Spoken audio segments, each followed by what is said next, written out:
ચલો પૃથ્વી ને ધર્મરાજ ધ્યાન આપો. પાલતુ પ્રાણીઓ. જે પશુ પંખી પાળવામાં આવે છે તેને પાલતુ પ્રાણી કહેવાય છે.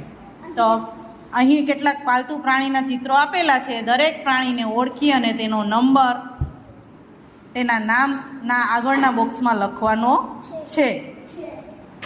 એટલે હવે તમારે બધા પાલતુ પ્રાણીઓને પહેલાં ઓળખવાના છે. બરાબર? ચાલો, તમને પ્રાણીઓ ઓળખાય છે? ચાલો, પહેલું પ્રાણી કયું છે? બિલાડી. બીજું? ત્રીજું? ચોથું? પાંચમું? છઠ્ઠું? પછી પછી પછી પછી અને પછી છેલ્લે શું છે? મરઘી. બરાબર છે. હવે પાલતુ પ્રાણીઓના નામ આપેલા છે. બરાબર? અને સામે એક બોક્સ આપેલું છે.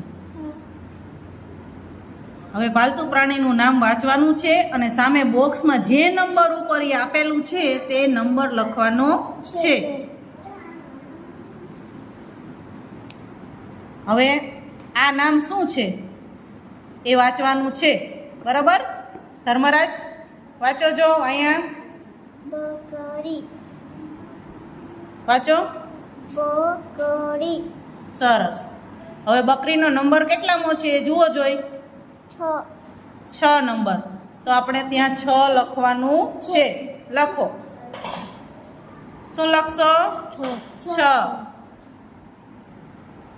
હવે બીજું નામ શું લખેલું છે વાંચો જો. ગાય. હવે ગાયનો નંબર કેટલામો છે જુઓ. 5 નંબર. તો 5 લખવાનું છે.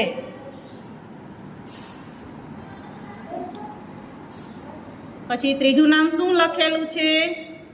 ત્રીજું બળદ. હે? બળદ.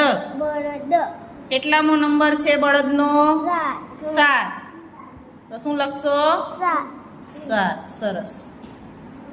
પછી શું લખેલું છે? ઘોડો. કેટલામો નંબર છે ઘોડાનો? 8.